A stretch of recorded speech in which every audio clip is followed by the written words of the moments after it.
America में expenses कितने होते हैं, मंथली एक्सपेंसेस कितना तक आ जाता है? अगर एक बंदा अमेरिका में नया नया आया है और सर्वाइवल मोड में और बैचलर है, उसके एक्सपेंसेस बहुत ड्रास्टिकली लो हैं। मैं आपको बताऊंगा कि कितने हो सकते। जब हमारा कोई बच्चा नहीं था, हम 1 बेडरूम हम 2 बेडरूम अपार्टमेंट में रहते थे नेशविल के अंदर, तो हमारा खर्चा कितना था, और अगर उसी अपार्टमेंट में अगर हम आज रहें तो कितना हो। आपको मिनिमम एक्सपेंसेस जितने ज़्यादा खर्चने कर लो, लेकिन इतने में आप बड़े आराम से कंफर्टेबली रह सकते हो, जो मैं आपको बता रहा हूँ। और ये मिनिमम इतना नहीं है कि बिल्कुल आपने अपना पेट ही काट लिया, ये बिल्कुल वो एक्सपेंसेस में कंफर्टेबली यहाँ पे रह सकते हो अगर आप रहना। गाइज, हम एक बड़ी इंटरेस्टिंग चीज़ पे बात करेंगे आज कि अमेरिका में रहने के एक्सपेंसेस कितने हैं। ठीक है ना। मैं अपनी लाइफ की 5-6 स्टेजेस को गिनता हूँ यहाँ पे। मैं सबसे पहली स्टेज गिनता हूँ जब मैं यहाँ पे फर्स्ट टाइम अकेला आया था। ठीक है। और मैं सर्वाइवल मोड में रहता था। जितना भी वर्ष, मतलब मैं यंग था, बैचलर था और नया नया यहाँ पे आया था। हम बेसिकली 4 बेडरूम अपार्टमेंट को शेयर करते थे, 1 बेडरूम अपार्टमेंट 2 बेडरूम अपार्टमेंट को शेयर करते थे 4 बंदे, और हम एक गाड़ी को शेयर करते थे 4 बंदे। उसकी इंश्योरेंस, खर्चा, पेट्रोल सब शेयर होता था। उसका फिर हमारा ग्रॉस एक्सपेंस था। तो मिनिमम कितने पैसे में मैं रह लेता था तब। सेकंड मेरी स्टेज आती है जब मैंने अपार्टमेंट लिया किसी दोस्त का शेयरिंग पे, पर मेरा अपना रूम था, मेरा अपना बाथरूम था। ठीक है। ये मेरी सेकंड स्टेज ऑफ लाइफ है। थर्ड स्टेज है मेरा अपना अपार्टमेंट है। ठीक है, मेरा अपना अपार्टमेंट है। अच्छा, इन बिटवीन मैं किसी और के घर में एक रूम लेके भी रहता था। तो मैं ये चारों जगह के अपार्टमेंट के सारे खर्चे बता दूंगा। राइट। उसके बाद अच्छा, और आज की डेट में वो कितने होंगे? अगर मान लो फॉल्स में रहते हो, मैं टियर 2 सिटी में जहाँ पे भी, मतलब मैं बता दूंगा, कुछ ना कुछ हम करेंगे, टियर 2 सिटी, टियर 1 सिटी वगैरह सबका कंपैरिजन कर लेंगे। ठीक है। उसके बाद अगर हम मेरी वाइफ और मैं हम इकट्ठे हो गए, तो ऑब्वियसली अब तो फिर हम लोग रहते 2 बेडरूम अपार्टमेंट में। राइट। तो हमारा कितना खर्चा था? ठीक है ना। और फिर उसके बाद हमारा हो गया बेबी। जब हमारा फर्स्ट बेबी हुआ, हम लोग तब, अगर हम फर्स्ट बेबी के साथ जब हम अपार्टमेंट में रहते तो कितना खर्चा था, तो खर्चा कितना एडिशनल होना स्टार्ट हुआ basically at some point of time day care start हो जाता है। दैट्स व्हेन थोड़ा सा ज़्यादा एक्सपेंस स्टार्ट हो जाता है। फिर at some point of time we move to a house, we took a house on rent. फिर हमारा लाइफ का एक स्टाइल चेंज हो गया। जब हमने लाइफ स्टाइल चेंज किया तो हमने जब सबसे पहला घर लिया, मतलब घर लिया किराए पे, मतलब अच्छा घर किराए पे, तो उसके बाद हमारा खर्चा कितना हो गया। उसके बाद जब हमने अपना घर ले लिया, फिर हमारा कितना खर्चा हो गया एक बेबी के साथ। इवेंचुअली फिर हमारे टू सेकंड किड हुआ, और फिर हमारा कितना खर्चा हो गया। ठीक है ना। और इसमें मैं अलग अलग चीज़ें, डायमेंशन ऐड करता जाऊंगा जो मुझे याद आएगा। मेरे को जो मुझे याद आ रहा है, ठीक है, मैं वो सारा फिर आपसे बताता रहूंगा। देखिए, मेजर एक्सपेंस तो यही है। मेजर एक्सपेंस है कि आपका सबसे पहले तो आपका रेंट या आपकी घर की किश्त। घर की जब आप घर में हो तो आपकी मॉर्गेज आई थी, उसमें आपकी इंश्योरेंस, मॉर्गेज और आपका इंटरेस्ट वगैरह, और ये सारा आपका ये प्रॉपर्टी टैक्स आ जाता है। ठीक है। उसके बाद और भी खर्चे होते हैं। घर के बाद आपका खर्चा इतना ड्रास्टिकली बढ़ता है, you can not even imagine. Right. That's where the expense rises. Otherwise उसके पहले इतना ज़्यादा नहीं है। आप यही नोट करेंगे सारा। ऐसा करते हैं, सबसे पहले पहली स्टेज में चलते हैं। सर्वाइवल मोड में रह रहा हूँ। ठीक है। तो सबसे पहले था मेरा जो घर का किराया था, उस वक्त था अराउंड 750। मैंने उसी अपार्टमेंट का, मेरा अपार्टमेंट का नाम था लिंकन क्रेस्ट अपार्टमेंट। उसका आज की डेट में 2 बेडरूम का किराया 1326 है। मैंने आप थोड़े दिन पहले एक वीडियो बनाया था कि प्राइसेस बहुत ज़्यादा नहीं बढ़े हैं अमेरिका में। ना प्राइसेस बढ़ी हैं ना सैलरीज बढ़ी हैं। मैंने थोड़े दिन पहले एक वीडियो बनाया था, आप जाके देखना। जब मैंने बोला था ना कि ट्रम्प टैरिफ इसीलिए लगाना चाह रहा है क्योंकि यहाँ पे प्राइसेस ज़्यादा नहीं बढ़े। तो आप देख लो, 26 सालों में 750 रुपये से उसका किराया 1326 है। उसी अपार्टमेंट कॉम्प्लेक्स का, उसी अपार्टमेंट का, उसी 2 बेडरूम अपार्टमेंट का। देखो आप। राइट। तो हम जो 4 बंदे रहते थे तो $750 था। आज की डेट में $1326 है, तो 4 पोर्शंस में डिवाइड हो जाएगा। बिजली का बिल आएगा टिपिकली अराउंड में भी सारी यूटिलिटीज आएंगी $150 में सारी निपट जाती हैं, जिसमें सीवेज, सेप वाटर, इलेक्ट्रिसिटी, गैस सब आ गया। ज़्यादा से ज़्यादा 200 लगा लो, $50 सबके हिस्से में आएगा। ठीक है। लगा लिया आपने $450 प्लस 50। राइट। उसके बाद हम लोग मैंने गाड़ी का पता किया कि आजकल, उस वक्त हम लेते थे अराउंड $60 की इंश्योरेंस लेते थे। इसको बोलते हैं कलीजन। पुरानी गाड़ी थी हमारी, हम लोगों ने $2500 की गाड़ी ली थी एक। चारों ने बांट लिए थे, $600 बांटे थे। $600 $650 जितना भी पड़ा। हम में से एक के पास लाइसेंस था, वो चलाता था गाड़ी। इंश्योरेंस हमारी 1/4 से डिवाइड हो जाती थी, एज यू कैन सी। ठीक है ना। तो इंश्योरेंस हमारी थी उस वक्त 60-70 थी, अभी होगी उसी चीज़ की इंश्योरेंस होगी अप्रॉक्सीमेटली 110, बस दैट्स इट। देखा मैंने बताया ना कि प्राइसेस ज़्यादा नहीं बढ़े हैं, मैं बार बार इस बात को बता रहा हूँ, 26 सालों में ये प्राइसेस बढ़े हैं, तो हमारी सैलरियाँ भी वहीं की वहीं हैं, हमारी प्राइसेस भी वहीं की वहीं हैं, राइट। और अमेरिका में मान लीजिए कहते हैं कि, तो मतलब मेरे को तो ऐसे लगता है कि बस अब इंडिया और अमेरिका की यूएसडी आईएनआर बढ़ेगा, तभी इन्हीं के बेसिस में मैं सारा वो आर्गूमेंट बनाता हूँ। आपने मेरी अगर डार्क थ्योरी सुनी है, 800 रुपये वाली यूएसडी 800 रुपये होगा। चलिए एक्सपेंसेस पे ही फोकस रखते हैं, ठीक है ना। ये हमारे दो मेजर एक्सपेंसेस हो गए, और तीसरा मेजर एक्सपेंस हो गया ग्रॉसरी। आज की डेट में जो ग्रॉसरी का खर्चा आएगा, अगर एक बंदे ने आराम से दाल चावल रोटी सब्जी खानी है अपने घर में बना के, आराम से हर बारी तीनों टाइम अच्छा खाना खाना है, पेट भर के खाना खाना है, बढ़िया खाना खाना है, तो मैं आपको बताना चाहूँगा कि पर हेड सिर्फ $100 है। अगर घर में 3 बंदे हैं तो 300 रुपये से ऊपर का वो ग्रॉसरी का टोटल एक्सपेंस नहीं है, जिसमें दाल चावल आटा आप बाहर से ला के खुद घर में बनाते हैं, ठीक है ना। तो ये इतने सस्ते में काम आराम से हो सकता है। अभी आपका एक और हो गया, इंश्योरेंस भी निकल गई, ये भी निकल गया। अब आ जाता है अगर आप कुछ करें, तो हम लोग उस वक्त वेकेशंस की तो मैं सोच नहीं सकता था। उस वक्त एक एक्सपेंस होता था इंडिया जाना, इंडिया आना जाना बहुत एक्सपेंसिव पड़ता था। मुझे याद है कि $1000 की टिकट ही है, शुरू से ही इतने की ही टिकट है ऑलमोस्ट। पहले 800-900 की होती थी, फिर 1000 की होगी, फिर बस अभी 1200 की सुनने को आती है। और अभी भी एक बार अभी अगर मैं अभी जाना चाहूँ तो $600 की टिकट है इस वक्त, यू सी। तो टिकट का मतलब टिकटें भी मेरे को लगता है डॉलर डिनोमिनेशन में उतनी सी ही है, ठीक है। ये तो आप भी ऑब्जर्व करेंगे कि डॉलर के कंपैरिजन डॉलरों में आप क्योंकि टिकट तो आप भी लेते हैं, तो कभी ना कभी अमेरिका आने की, राइट, तो आपको देखना कि वैसा सही प्राइस होगा डॉलर्स की फॉर्म में। अगर आपने ओबियसली रुपीज़ के साथ करोगे तो ज़्यादा हो गया, क्योंकि रुपये गिर गया 50% नीचे है, तो आप देख लेना, ठीक है ना। तो ये खर्चा है, सिर्फ टिकटों का खर्च नहीं होता इंडिया जाने में, उसको जाके दिल्ली से भी चंडीगढ़ जाना, फिर चंडीगढ़ में रहना खाना पीना दोस्तों के साथ घूमना फिरना सारा खर्चा पड़ता है। मेरे हिसाब से इंडिया का ट्रिप अराउंड $2000 का पड़ता है, जो 4 हफ्ते का ट्रिप है, जिसमें से मैंने सिर्फ $700-800 मैंने उसके गिने हैं, बाकी सारा मैंने बहुत नॉर्मल एस्टिमेट लगाया कि आप नॉर्मल अच्छे तरीके से रहो, नॉर्मल अच्छे तरीके से। आप होटल में नहीं रह रहे हो, रह घर में ही रहे हो, ठीक है ना, और अच्छा खाना पीना खा रहे हो, सब कुछ अच्छा कर रहे हो, तो आपका कोई $2000 का खर्चा आएगा, ठीक है, नॉर्मल, ठीक है ना। अगर आपने हर एवरी डे सिंगल डे इलांटे में खाना खाना है या ललित में होटल ललित में खाना खाना है तो बात अलग है, ठीक है ना। अगर आप नॉर्मल खाना खा रहे हो, घर का ही खाना खा रहे हो, थोड़ा बाहर कभी जा रहे हो, दोस्तों के साथ बाहर घूम रहे हो, थोड़ा कभी किसी अच्छे से क्लब चले गए, कभी नहीं गए, कभी किसी अच्छे पब चले गए, कभी घर में बैठे हैं, तो नॉर्मल लाइफ में आपका सिर्फ 1000-1500 में 1000 में खाना, सॉरी, ये सारा घूमना फिरना हो जाता है। ये 3-4 हफ्ते का।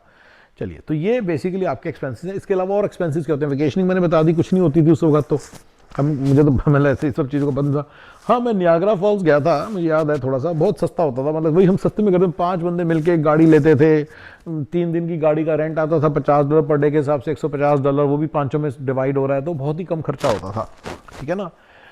जब हम लोगों ने अलग अपना अपार्टमेंट ले लिया, तो ऑब्वियसली अपार्टमेंट का खर्चा डबल हो गया, ठीक है ना। अपार्टमेंट और यूटिलिटीज़ का खर्चा डबल हो गया, क्योंकि हम 4 थे पहले, अब 2 में बंटता था, राइट। और मैं ठीक है ना, तो ये थोड़ा सा लगा लो, अभी आज के हिसाब से 1326 है। अच्छा, जिस अपार्टमेंट में रहता था, अभी मैं एलए में चले जाता हूँ, एलए रहता था मैं, एलए में मेरा था उस वक्त $1000 किराया, अभी उसी का किराया होगा मेरे ख्याल से 1600-1700, बस 1800 होगा ज़्यादा से ज़्यादा। तो 900 रुपये आप किराए का लगा लो, और उसके बाद यूटिलिटीज़ लगा लो, यूटिलिटी 200 ही आएंगी जैसे मान लो, तो $100 लगा लो, क्योंकि आप 2 बंदे रह रहे हो। और उसके बाद तो ये मेरे एलए डेज हैं जब मैं एक बंदे के साथ शेयर करके रहता था, 1 बेडरूम, और मेरा अपना बाथरूम था, मेरा अपना बेडरूम था, ठीक है ना। किचन कॉमन थी और common areas, family room common था, ठीक है, क्लियर हो गया। तो ये हमारा एलए का हो गया, एलए वाला ड्राइव करना बड़ा आसान था, ठीक है ना। अभी यहाँ पे वेकेशंस ऐड नहीं हो रही, सिर्फ इंडिया के ट्रिप्स हैं। इसके अलावा क्या होता है, कभी कभी क्लबिंग करने चले गए, तो क्लबिंग की आज भी 20-25 रुपये की एंट्री है, तब भी 20-25 थी। 25 सालों से कई चीज़ों की प्राइसेस सिमिलर हैं अमेरिका में, एज ए सेड ना, उसी रेंज में 20 और 22 में कितना फ़र्क है। बात होती है इंडिया में, तो जैसे जो मुझे याद है एंट्रेंस हो करती 150 रुपये, अभी हो रही है 5000 रुपये, ये फ़र्क है, ये फ़र्क अमेरिका में नहीं इस तरह से। तो एनीवे, तो बेसिकली इंडिया के अंदर, अमेरिका के अंदर 20 रुपये की टिकट हुआ करती थी, मान लो 15-20 रुपये की, थोड़े बहुत एंटरटेनमेंट में खर्च लिए। मैं लगाऊंगा कि ज़्यादा से ज़्यादा, अगर मुझे इस तरह की एंटरटेनमेंट लगानी तो मैं ज़्यादा से ज़्यादा $200 लगाऊंगा बस उस ज़माने में। अभी खर्चने में तुम जितना मर्जी खर्च सकते हो, बट अगर आप एक नॉर्मल से बंदे हो, बाहर चले गए, एक दिन आप बाहर खाना खाने चले गए, तो अभी कोई बात, जैसे बाहर खाना खाने जाओ, तो हम ये 3-4 बंदे गए थे, it was a good restaurant, तो $125 बिल आया सारा, गुड रेस्टोरेंट में। अगर हम नॉर्मल रेस्टोरेंट में चले जाएं, नॉर्मल रेस्टोरेंट में तो $70-80 आता है, $20 पर पर्सन लगा लो, अदरवाइज आपका $25-30 आता है। और अगर आप जाएंगे किसी मिशलिन स्टार में, तो आपका कोई अबाउट $75 पर पर्सन आएगा, ये नंबर्स हैं आपके, ठीक है ना। अब मिशन स्टार में तो मैं तो उस वक्त तो बिल्कुल सोचता भी नहीं था। मैंने तो I discovered like this thing roaming around and all that in some time in 2010-11। उसके बाद तो मैं बहुत मेहनत करता था, 2012 के बाद बल्कि मैंने करना स्टार्ट किया। उसके बाद तो मैं बहुत ही नॉर्मल लाइफस्टाइल ही रहता था। चलिए हम अपनी बात करते हैं। तो ये हो गया सारा खर्चा। जब मेरी वाइफ आ गई, हम दोनों इकट्ठे हो गए, तो हमारा जो अपार्टमेंट तो वही है फिर से। अगर आप विस्कॉन्सिन में रहते हो 1326, अगर आप रहते हो एलए में तो आपका 1800-1900, अगर आप रहते हो, मैं रहता था नेशनल का डेज, मुझे याद है अच्छी तरह से, हमारा 900 रुपये किराया था। 2 बेडरूम 2 बाथ हमारे पास अपार्टमेंट था। गाड़ी जो सी थी हमारे पास अकेले की थी, मैंने गाड़ी गिनाई थी, पर अब हमारे पास थोड़ी बेटर गाड़ी थी, तो उसमें कॉम्प्रिहेंसिव लेनी पड़ी। कॉम्प्रिहेंसिव कितने की मिल जाएगी आपको? $150 पर मंथ की मिल जाएगी, $150-200 की।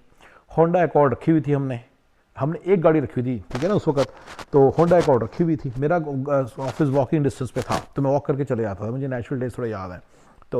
तो ठीक है, तो $150 की इंश्योरेंस होएगी ज़्यादा से ज़्यादा। कॉम्प्रिहेंसिव की टोयोटा करोला किया, होंडा अकॉर्ड किया, टोयोटा कैमरी की। अगर आप इस तरह से लाइफस्टाइल रखेंगे तो आपका सिंपली निकलता चला जाएगा। That's why people save a lot of money basically, क्योंकि खर्चा ही कुछ नहीं है, राइट। $1500 किराया लगा लो, मेरा 950, अभी वो 1500 होगा। 100-150 इंश्योरेंस का लगा लो, 200 रुपये यूटिलिटीज़ का लगा लो। यूटिलिटीज अब सारी मुझे देनी है, हम ही देनी है, राइट। उसके बाद वेकेशन हम लोग थोड़ा थोड़ा अपना घूमने जाने लगे थे, जैसे डिज्नीलैंड चले गए, डिज्नी पार्क चले गए। इन्हीं में ज़्यादा खर्चा होता है वैसे। डिज्नीलैंड की टिकट ही $350 की है। अगर आप पूरा 7 पार्क करोगे तो $500 की टिकट है। लेगोलैंड की टिकट $150 की है। सैन डिएगो सी वर्ल्ड की टिकट $125 की है। तो इन्हीं में खर्चे होते थे। तो आप लगा लो कि बंदा कहता है कि मैं 3 जगह जाऊँगा, ठीक है ना, एक बड़ी वेकेशन करूँगा। लेट्स से लास वेगस में मैं 4 दिन जाऊँगा। उस वक्त हम लोग ना ये ऐसे रिजॉर्ट्स वगैरह में नहीं जाते थे, मतलब ये बातें होंगी 2006 या 7 की। तो हम लोग जहाँ पे भी जाते थे तो हम लोग नॉर्मल होटल्स में रहते थे, लाइक जैसे लेट्स से नॉर्मल होटल मतलब हॉलिडे, मतलब अब कोई पूछना था हॉलिडे टिपिकली $100 में मिल जाता है। अगर आप बोलोगे मुझे नहीं यहीं चाहिए, ये मेरा यहाँ पे कॉन्फ्रेंस मेरे को यहीं चाहिए, तो नहीं, पर अदरवाइज ये आपको मिल जाता है 2-3 माइल 4 माइल रेडियस के अंदर हॉलिडे इंडिया का। So there is something called, उनको बोलते हैं चॉइस होटल्स। ये ब्रांड है चॉइस, इसमें इसके सब ब्रांड्स हैं, Comfort Inn, Sleep Inn, Holiday Inn, Quality Inn, ये एक ही कंपनी के हैं सारे। आपने जितने सारे सुनते ना इन, ये सारे एक ही कंपनी है। ये सारे के सारे जो उनसे हैं ये अप्रॉक्सीमेटली $100 पर डे में मिलते हैं। उस ज़माने में $60 में मिल जाते थे, $50-60 में, ठीक है ना। आप रेंट अगर कहीं घूमने जा रहे हो तो आपकी रेंट जो कार होगी $50 लगा लो। बाहर का खाना होगा, आप एक बार अच्छा खाना खाओगे $30 में पर पर्सन वाले में, अदरवाइज आप $15-20 में खाओगे सारा टाइम, तो क्योंकि $30 तो खाया भी नहीं जाता, वो तो फिर बाहर का इतना ज़्यादा खाना कौन खाएगा। तो 3-4 दिन का वो मैं वेकेशन अलग लगा दूंगा, पूरा वेकेशन का अलग ही भी बना देता हूँ थोड़ा सा। बट बड़े बड़े तौर पे आप देख रहे हो हमारा ग्रॉसरी का खर्चा कौन सा था, मैंने बताया कि $100-125 लगा लो, थोड़ा एक्स्ट्रा लगा लो, हम थोड़े स्पेशल कुछ चीज़ें बनाने लग गए होंगे व्हाटएवर, तो आप 300-400-350 की ग्रॉसरी लगा लो नेशनल डेज़ में। अभी भी इतने की, मतलब अब नेशनल डेज़ के स्ट्रक्चर है खर्चे, अभी के बता रहा हूँ मैं आपको सारे, ठीक है ना। तो $1500-200 उसके लगा लो। मैंने बताया 1500 आप अपार्टमेंट रेंट लगा लिया, $200 ग्रोसरी लगा ली, $150 मैंने इंश्योरेंस लगा लिया है, टोयोटा करोला की लगा ली है, टोयोटा कैमरी होंडा अकॉर्ड थी, होंडा अकॉर्ड की लगा ली है। तो ये जो आपकी सारी लाइफस्टाइल है ना, ये बड़ा ही किफ़ायती सा लाइफस्टाइल है, ठीक है ना। मैं इस किफ़ायती लाइफस्टाइल में अगर आप रह रहे हो, नॉर्मल से लाइफस्टाइल में रह रहे हो, अभी आपने घर नहीं खरीदा तो बहुत पैसे बचते हैं। अगर आप देखो कि क्या खर्चा है तो कुछ भी नहीं। अगर एक बंदा TCS में भी काम करता है, $5-6 उसकी सैलरी है, ये तो कुछ भी नहीं गिनाया मैंने। अच्छा 2 बेडरूम अपार्टमेंट में 2 बच्चे भी पालने मतलब अलाउड है। जस्ट एक्चुअली अलाउड वर्ड समझना है यहाँ पे ना, 3 से ज़्यादा बच्चे अलाउड नहीं होते 2 बेडरूम अपार्टमेंट में। टोटल 5 ऑक्यूपेंट्स से ज़्यादा नहीं हो सकते। एक जनरल रूल है हर जगह का, इसी तरह के सिमिलर रूल है। पर आप ये नहीं कह सकते कि 2 फैमिलीज रह लेंगी एक ही अपार्टमेंट में ना, वो नहीं रह सकते। तो रिमेंबर हम ही 4 बंदे रहते, 5 बंदे अलाउड थे बस। तो ये रूल हमें समझने बहुत ज़रूरी हैं बड़े बड़े तौर पे। तो इसके कारण क्या होता है कि अगर मान लो हस्बैंड वाइफ और 2 बच्चे रह रहे हैं तो आपके सामने किराया इतना है, खाने का खर्चा इतना है, गाड़ी और इंश्योरेंस तो वही है जैसी पहले है, यूटिलिटीज़ भी वही हैं, सारी पहले हैं। उसके अलावा और कौन सा, वेकेशनिंग का थोड़ा खर्चा ज़्यादा होगा और इंडिया जाने का खर्चा थोड़ा ज़्यादा होगा। तो इंडिया में अब 4 बंदों की टिकट लगनी है, तो वह प्रोपोर्शनली देख लो, अपने अभी ऐड कर सकते हो। तो यही खर्चा है। अगर आप वेकेशन पे जाओगे तो वेकेशन का भी खर्चे ज़्यादा हो गया, आपको 4 टिकटें लेनी है। तो अगर आप अपार्टमेंट में ही रह जा रहे हो, 2 बेडरूम अपार्टमेंट में, और अगर आप 2 बच्चे भी हैं तो आपका कोई खास खर्चा नहीं है बहुत ज़्यादा। इन माई ओपिनियन दिस इज, मेरे को याद है हमारा कोई $3-3.5 हजार में निपटता था। $3-3.5 हजार लगते थे हमारे जब हमारी रिसेशन आई थी ना, तो हमने अपना खर्चा तो काफ़ी कंप्रेस किया था, हमारे सारे इधर उधर के खर्चे निकाल दिए थे, तो हमारा कोई 39,500 खर्चा बनता था। आज उसी खर्चों का 5,000 गिन लो। ये तो तब है जब हम थोड़ा सा फिर भी लैविश ही रहते थे हम, राइट, मतलब थोड़े लैविश ही रहते, दोनों के पास अपनी अपनी गाड़ियाँ थी, हम दोनों के पास अपनी अपनी इंश्योरेंस थी। ये बात हो रही 2010 की। हम तो हमारे पास अपनी अपनी इंश्योरेंसेज थी, अपनी अपनी गाड़ियाँ हैं, ठीक है। हम रहते अभी अपार्टमेंट में ही थे, 2 बेडरूम अपार्टमेंट में रहते थे, लेकिन ये फिर भी हमारा खर्चा ये था, बड़ा सिंपल सा खर्चा था, राइट। जब तक आप अपार्टमेंट में ना, आपका खर्चा हुआ ही नहीं, टू बी वेरी ऑनेस्ट। और खर्चा बढ़ता है अगर आप जो अमेरिका की नॉर्मल लाइफ है ना, अगर आप उसको जीने को तैयार हो, जिसको मैं ऑर्गेनिक लाइफ बोल देता हूँ, अगर आप उसको जीने को तैयार हो, जिसमें 2 कारें हैं, हस्बैंड वाइफ के पास अपनी अपनी गाड़ियाँ हैं, वो टोयोटा या होंडा है, लग्जरी गाड़ियाँ नहीं है, लेक्सस नहीं है, मर्सिडीज नहीं है, BMW नहीं है, सॉरी ये भी लग्जरी नहीं है, तो नॉर्मल सी गाड़ियाँ हैं, मतलब ओके लग्जरी है। असली गाड़ियाँ होती हैं भाई, रोल्स ये सब होती हैं। मैं उनके खर्चे बताने स्टार्ट करूँगा अभी आपको, तो आपको पता चलेगा उनके क्या खर्चे हैं, ठीक है ना। तो अभी आप नोट कर लो कि इसमें तो कोई खास खर्चे नहीं है, 1,500, 2,000, 2,500 ऐसे, बस ऐसे खर्चे, टोटल 2,500 में सारा निपट जाए। अच्छा, गाड़ी होंडा अकॉर्ड जैसे मान लो मैंने किस्तों में ली थी, किस्तें उसकी किस्त जाती थी $200-300 बस, दैट्स इट। मैं तो 6 साल की 5 साल की किस्त लेने में कोई शर्म करता ही नहीं, तो 5 साल की किस्त लो चुपचाप। मेरा तो अपने आपको बताया मैंने आपको, सिंपल सक्सेस फॉर्मूले का, फाइनेंशियल फॉर्मूले का पार्ट है ये मेरे, राइट। आप हमेशा गाड़ी सबसे ज़्यादा उस पर लो, एंड जो पैसा भी रादर आप उसमें डालो, S&P 500 में जो पैसा हर महीने आप बचा रहे हो उसको S&P 500 में डालो, you will make more money, right. वो तो क्लियर ही है। कमिंग और कौन सा खर्चा होता है इंसान का यार, मेरे को कोई खर्चा, अच्छा हॉस्पिटलाइजेशन का, इंश्योरेंस, घर की हेल्थ इंश्योरेंस का, ठीक है ना। हेल्थ इंश्योरेंस हमारे ज़माने में ना एक बड़ी कम होती थी, नॉर्मल सी होती थी, हमारी 200-250 के करीब हेल्थ इंश्योरेंस आती थी। अच्छा, जो बंदे TCS में काम करते हैं उनके हेल्थ इंश्योरेंस TCS देती है, लेकिन $100 तो फिर भी उनकी पॉकेट से कटते हैं, पूरी फैमिली के। तो हमारे पास हमेशा हेल्थ इंश्योरेंस होती थी, मेरी वाइफ की जॉब होती थी या मेरी जॉब होती थी, उसके थ्रू हमारे पास हमेशा हेल्थ इंश्योरेंस होती थी, जो कि हमें $250-300 की पड़ती थी हेल्थ इंश्योरेंस। और जब मैं नया आया था, तो जब मैं अकेला था, तो $50-60 में भी मैंने ली हुई है इंश्योरेंस। नहीं, हमारे $100 कटते थे TCS के, उससे $100 कटते थे इस महीने के, पर पेचेक $50 कटते थे। तो आप यही लगा लो बस $100, अभी भी $100 ही है, $100-150 है, बस पूरी फैमिली के $100-150 जाते हैं महीने के। बाकी तो जो क्या नाम है वो कवर करती है, कंपनी कवर करती है। मेरी wife has a job, right, has a job also, right, तो वो उनकी कवर करती है सारा कुछ, ठीक है ना। तो ये हेल्थ इंश्योरेंस हमने कवर कर ली, हमने यूटिलिटीज़ कवर कर ली हैं, हमने वेकेशंस कवर कर ली हैं। अच्छा, कपड़े, ठीक है ना। मेरे हिसाब से अगर आप कपड़ों का एक्सपेंस मानो तो देखो, यहाँ पे अच्छे ब्रांडेड क्लोथ ना सस्ते होते हैं। ये सब किसी ने सुना, आई डोंट नो आपने सुना है कि नहीं, पर्सीज, क्लोथ, यहीं के ब्रांड्स हैं ना, जो यहीं के ब्रांड्स हैं, यहाँ पे बहुत सस्ते हैं। दुबई में भी इतने सस्ते नहीं है, हमारे इंडिया में तो बहुत ही महंगे हैं। मतलब जैसे जूते वूते तो मतलब $40-50 के आ जाते हैं, अच्छे से नाइकी के बढ़िया जूते, लेटेस्ट कोई होगा तो मॉडल तो थोड़ा सा पॉपुलर है, तो $100-125 का आ जाएगा, ऐसे होते हैं बड़े अच्छे शूज़, राइट। मतलब नॉर्मल बढ़िया शूज़, रनिंग शूज़ आपको मतलब $40-50-$60 के भी मिल जाएंगे। अगर आप उसको सेल वेल की वेट करोगे तो $40-40 में भी मिल जाएंगे, और मिलती हैं, बड़े आराम से मिलती हैं। चप्पलें वप्पलें सब ये बड़ी सस्ती मिलती हैं। तो अगर आपने गिनना ही है अपने क्लोथ्स का एक्सपेंस, मान लो आपने जैसे 2-3 जीन्स हर साल ली नहीं, और आपने 4-5 टी-शर्ट्स नहीं ली, इससे अब ख्याल हो गया, एक आधी जैकेट ले ली, तो देख लो आपके सामने भी ज़्यादा तो एक आधा जूता हर साल ले लिया, या मे भी 2 साल में एक बार जूते ले लिए, व्हाटएवर, तो बहुत सस्ता काम है। तो $100-150, $200-300 पर ईयर लगा लो, बस $300, $350 लगा लो पर हेड, तो $300 लगा लो, $600 में सारे घर के कपड़े वपड़े आ जाते हैं। अच्छा, जब मैं वाइफ के साथ हुआ तो मैं फर्नीचर भी लेंगे, राइट। तो फर्नीचर का कॉस्टली बताते हैं। देखिए हम लोगों ने क्या किया था, हमने पहला, अच्छा मैंने आपको बताया, मैंने हमेशा अपार्टमेंट्स की कॉस्ट बताई है, मैं भी धीरे धीरे आऊँगा। हमने ना फिर घर ले लिया था 2007 में, जिसमें हम रहते नहीं थे, पर हमने मतलब फिर उसको इवेंचुअली किराए पे चढ़ाया था, पर जब तक उसमें रहते नहीं थे, तो उसके अंदर उसको जब थोड़े दिन रहे हैं उसमें, तो उसका भी मैं आपको खर्चा बताऊँगा फिर उसके पर। 2007 में जो हमने घर लिया, तो उसका खर्चा बताऊँगा। थोड़े दिन रहे थे उसमें, फिर हम वापस अपार्टमेंट में चले गए थे, because we move to, that was in Nashville, so we went to New Jersey. तो न्यू जर्सी का खर्चा अलग है जब अपार्टमेंट में थे। फिर न्यू जर्सी में हम खुद घर में भी रहे टुवर्ड्स एंड, वो मैं उसका खर्चा दोबारा बताऊंगा, उसका रेंट वगैरह ज़्यादा था, ठीक है ना। तो ये pretty much progression of life है। पर अगर आप अपार्टमेंट में रह रहे हो, मैंने आपको सारा बता दिया कि कैसे खर्चा है, ठीक है ना। मैं पार्ट 2 में घरों के खर्चे स्टार्ट करूंगा, कि जब हम घर में मूव किए, नैशविल न्यू जर्सी वाला घर जो किराए पे था, मैं थोड़े साल सैक्रामेंटो एरिया में भी किराए पे रहा हूँ, एल्डोराडो हिल्स में किराए पे रहा हूँ, उसका खर्चा, उसके पहले मेरा जो नैशविल में घर था उसका खर्चा। तो ये सारा मैं आपको पार्ट 2 में बताता हूँ, ठीक है। Thank you guys.